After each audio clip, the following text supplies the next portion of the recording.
Very few people know the name Oum-El-Hassen, and maybe it's better that way. For years, in the stifling alleys of Marrakech and Fez, whispers floated through the air about women who vanished like smoke, and about a certain madam who promised shelter and a future, but offered only death. No one dared speak her name out loud.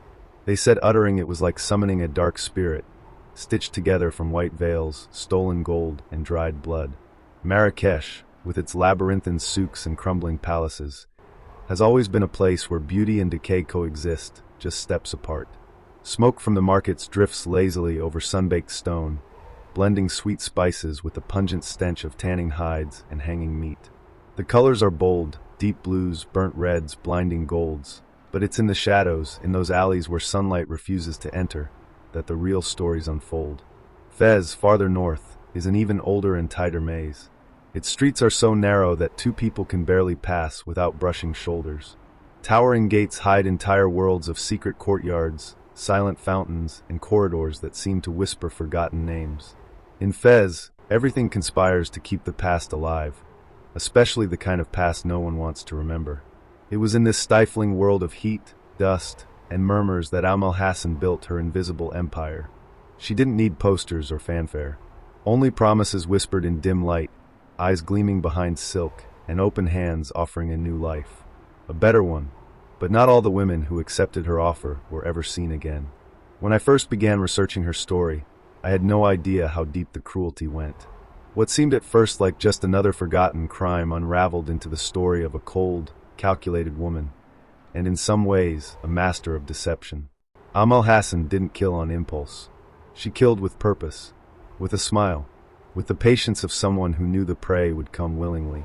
Old documents, faded testimonies silenced by fear and superstition, and dusty police records paint the portrait of a quiet predator.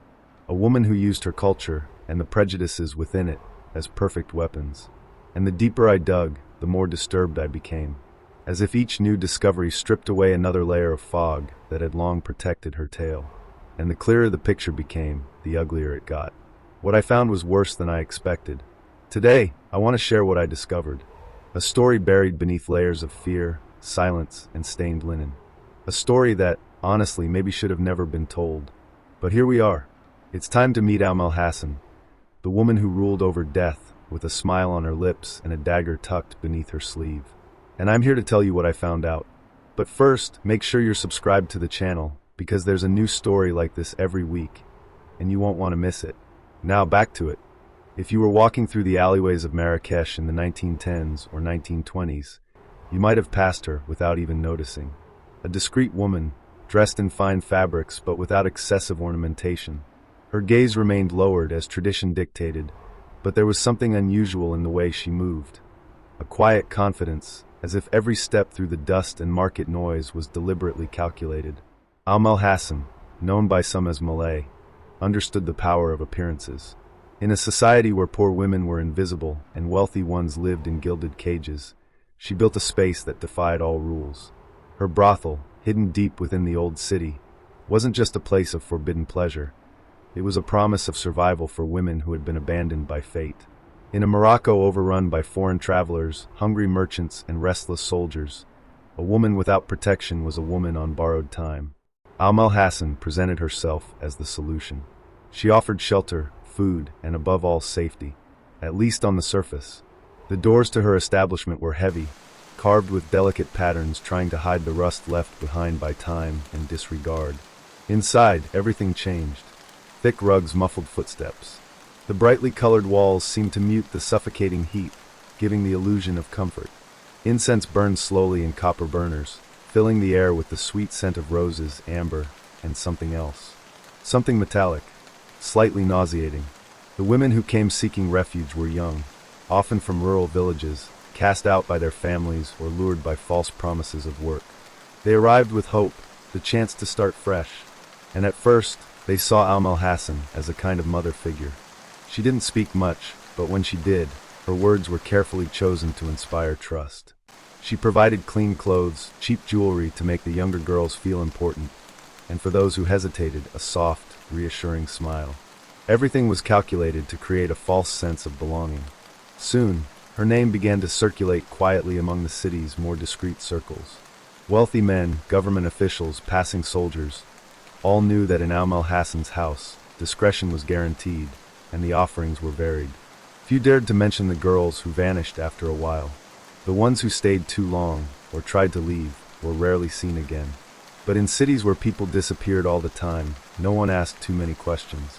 Oum-El-Hassen also knew how to plant roots. She built quiet alliances, paid fees to local authorities, handed out gifts to influential merchants, and always stayed one step ahead of suspicion. She was hard to touch, hard to accuse, hard to even see. She moved like smoke through the alleyways, slipping between merchants' shouts and the clinking of coins in spice stalls. And the more her influence grew, the more invisible she became. Some said she had noble blood, that only a woman familiar with power could move like that through such a brutal world. Others whispered she was a sorceress, making pacts with ancient forces, so no one dared expose her. The truth was simpler. Oum-El-Hassen understood human nature. She knew that fear and greed shaped silence far better than any spell. And so, in silence, she built an empire. Not of land or castles, but of bodies and secrets. And while Marrakech and Fez boiled over with European interference, trade, and war, Oum-El-Hassen continued her work in the shadows. Untouched by time, unmoved by the lives she erased, as if simply sweeping dust beneath a rug. The city whispered her name, but few dared to look directly. And even fewer wanted to know what truly happened behind those heavy doors, carved and splintered with invisible scars. And the shadows around her name only grew darker. For a long time, no one suspected a thing. Or if they did, they looked the other way. Oum-El-Hassen's house seemed like a safe haven in a dangerous world. Young women were greeted with simple but clean dresses, copper bracelets, and promises of protection. The warm atmosphere, thick with the scent of roses and camphor, lulled them into a sense of calm. There, between faded cushions and flickering shadows, they believed they had found something close to home. But the truth was much darker. To Oum-El-Hassen, every new girl who arrived was just another disposable piece. She watched in silence, like a patient spider at the center of her web. She studied their health, their habits, their looks. The weakest ones, the loners, were her favorites. They were the easiest to make disappear without anyone asking questions. Poison was her first weapon of choice. In small doses, mixed into food or tea, it worked slowly and without fanfare. Some of the girls grew ill over the course of weeks.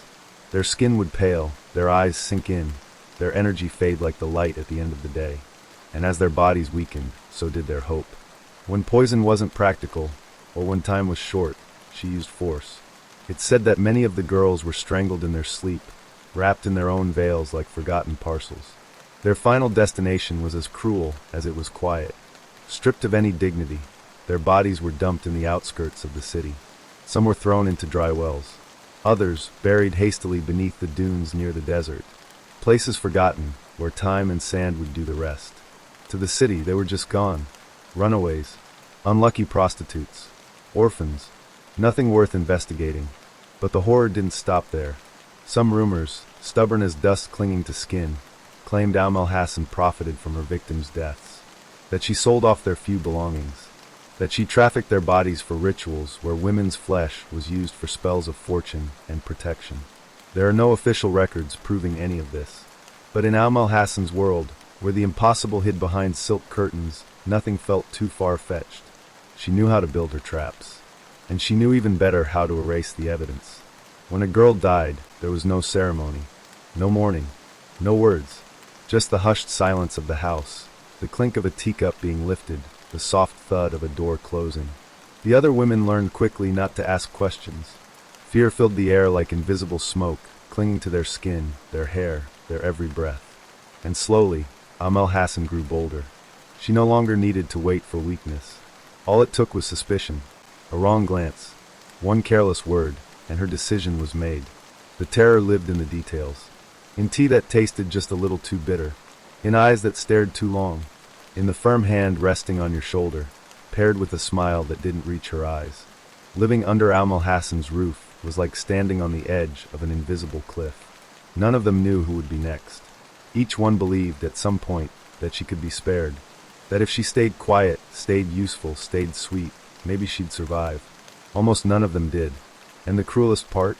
Oum-El-Hassen never had to chase her victims. They came to her. They came hungry for hope.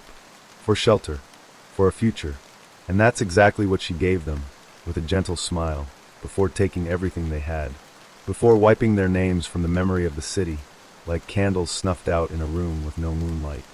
For a long time, Oum-El-Hassen seemed untouchable.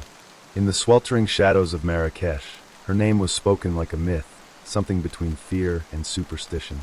The men who walked the lavish yet crumbling corridors of her house didn't ask questions. Local authorities, softened by gifts and favors, preferred not to see what took place behind those carved wooden doors. But no web is eternal, and sometimes all it takes is a single loose thread to bring it down. The beginning of the end came quietly, as most things did in Morocco at the time. A young girl, the daughter of a modest shopkeeper, disappeared after last being seen entering Oum-El-Hassen's house. Her father, a man hardened by years in the marketplace, refused to stay silent. He started asking questions, first to neighbors, then to officers. And when no one gave him answers, he went to the French colonial police, who had begun tightening their grip on the old Arab cities. It was a time when France sought to solidify its rule over Morocco. And ironically, it was that same desire for control that sealed Oum-El-Hassen's fate. The French investigators had no interest in preserving local hierarchies. In fact, they viewed them as excuses to assert dominance. And once they turned their attention to her brothel, it didn't take long for something to feel off. Disappearances, rumors, and eventually bodies. Mutilated corpses surfaced in the outskirts of the city. Victims that had long been dismissed as lost girls now reappeared as evidence. And the pattern began to emerge. The walls started closing in. And for the first time, the woman who moved like smoke began to feel the heat. When the authorities knocked on her door, they didn't find a terrified woman hiding in the dark. They found Oum-El-Hassen seated in her main room, a thin veil covering her face, and a steaming teapot still on the table. She welcomed them with the same calm she offered to anyone else. Some say she didn't deny anything, but didn't confess either.